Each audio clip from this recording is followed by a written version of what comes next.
My name is Atsushi Ichikawa, Assistant Vice Minister of the Ministry. Today, I would like to deliver my presentation about quality infrastructure and smart cities in Japan.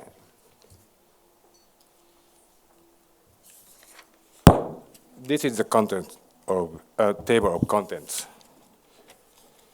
At first, I would like to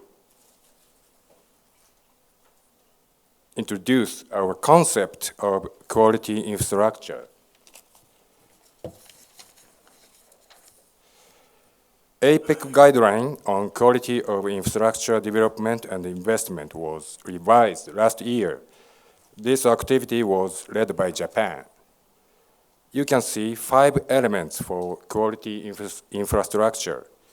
As many of you may know, Japan often has serious natural disasters, such as typhoons, floodings, earthquakes, and tsunami. For overcoming those severe conditions, our ministry has contributed to infrastructure building and urban development for more than 70 years in order to support our economic growth and to improve our living standards of comfortableness as well as safety and security. Talking about my personal experience, the Japanese harbor city of Kobe was devastated by a huge earthquake in 1995, about 25 years ago. At that time, I worked in the Urban Affairs Division of the OECD and contributed an article to the OECD Observer magazine. Its title is Coping with Urban Disasters. In the article, I strongly insisted that cities should be planned and designed on the premise that we are inevitably struck by disasters. We should focus on mitigation of those impacts and quick recovery.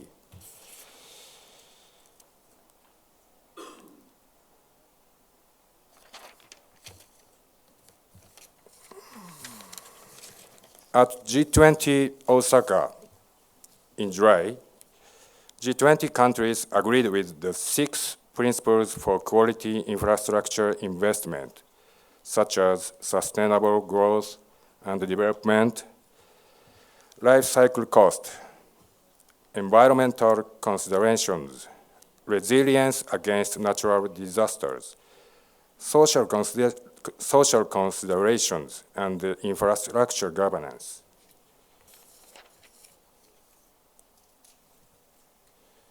Please look at these pictures of Japanese quality infrastructures, which were constructed or installed all over the world.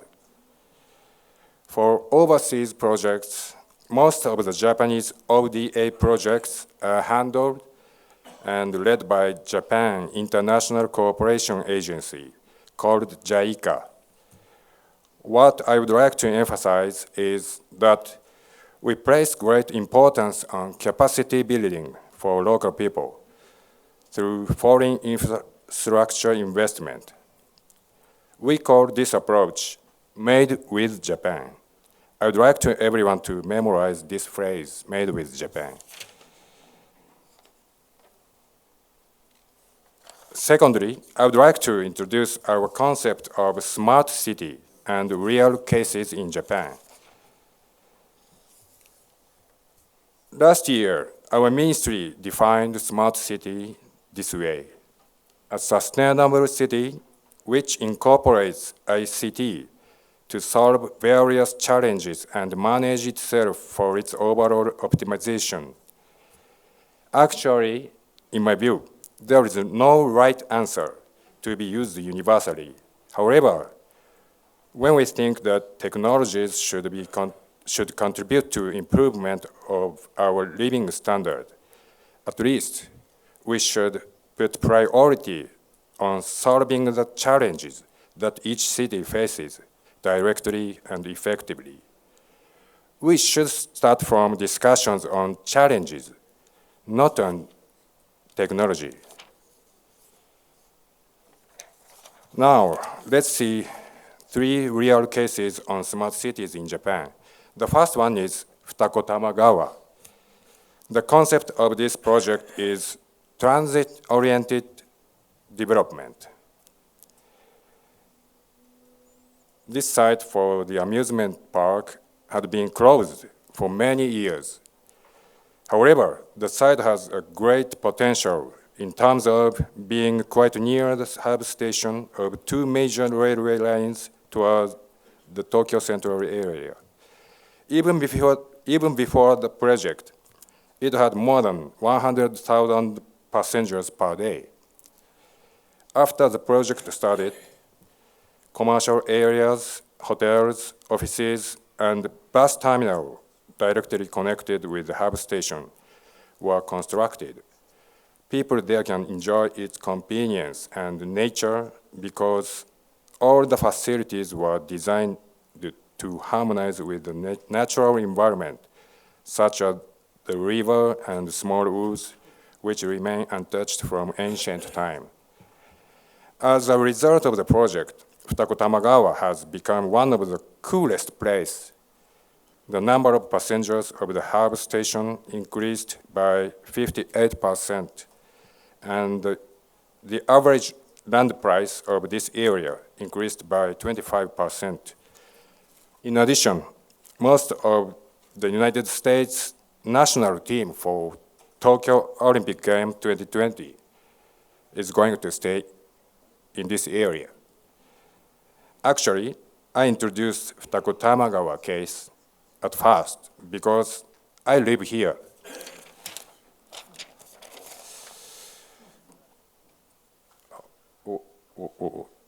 The next is Fujisawa Sustainable Smart Town.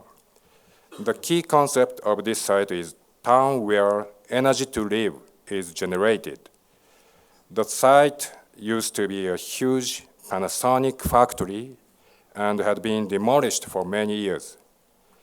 There are 1,000 houses equipped with a solar power and fuel cell generator and a storage battery. This optimizes energy consumption by using integrated control system called Smart Home Energy Management System. At the whole site, it is expected that 30% of total energy is renewable and 70% of CO2 emission is reduced. And energy for all houses are retained for at least 3 days, even in entire blackout in a serious disaster. In other features, security cameras are effectively set up and security concierges are deployed for requirements from the residents. The whole system can realize invisible safeguards as if it were a gated town. Further, the hospitals, pharmacies, sports clubs, and homes are connected by ICT to enhance the residents' health. The last example is Maebashi City. The theme is autonomous buses. While some local cities in Japan struggle from bus drivers shortage, one of the solutions to this problem is operating autonomous buses. This was the first FS in Japan for autonomous buses without driver's operation. Autonomous buses were serviced on the street between 2 major stations in the prefecture capital for 3 months and 2 weeks. Maebashi City, the bus company, Gunma University, and our ministry made a collaboration on this FS. On the results of the FS, we will move on to the next step to realize autonomous bus system.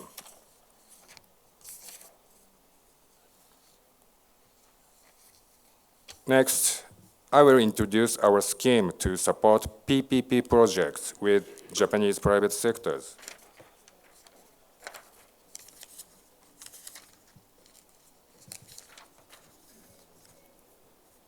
5 years ago, in 2014, we established the Japan Overseas Infrastructure Investment Corporation for Transport and Urban Development, called JOIN. It aims to build safe and reliable infrastructure in host countries through its equity participation to the project SPC, in collaboration with Japanese companies, financial institutions such as JICA, JBIC, NEXI. It has 556 million US dollars capital, and its annual investment capacity is 1.1 billion US dollars. Our ministry supports joint and host governments, not only during due diligence, but also EPC and O&M. This is the track record list of JOIN. Although JOIN is only 5 years old, it has participated in more than 20 infrastructure PPP projects, including APEC region and South America. JOIN and Japanese government are going to participate in more projects, and its business field will expand it.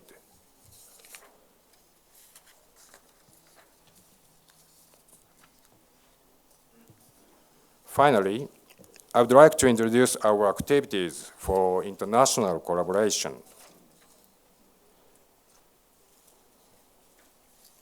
We regularly organize high-level meetings with foreign ministries to discuss over the progress, lessons learned, and how to overcome the challenges for achieving quality infrastructure and smart cities.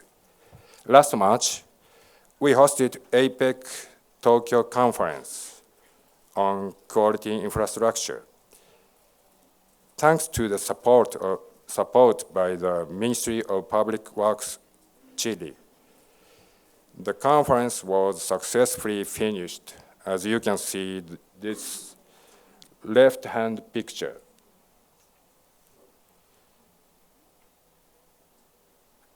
In ASEAN Japan Smart Cities Network high-level meeting in Yokohama coming October, we will invite more than 400 participants, including ministries of ASEAN members and Japan, chief smart city officers from designated pilot cities, and guests from other regions.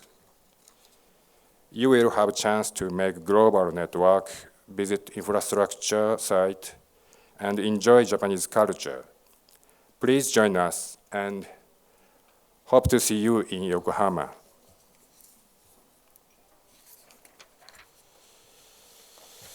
That's all. Thank you very much for your attention. Muchas gracias.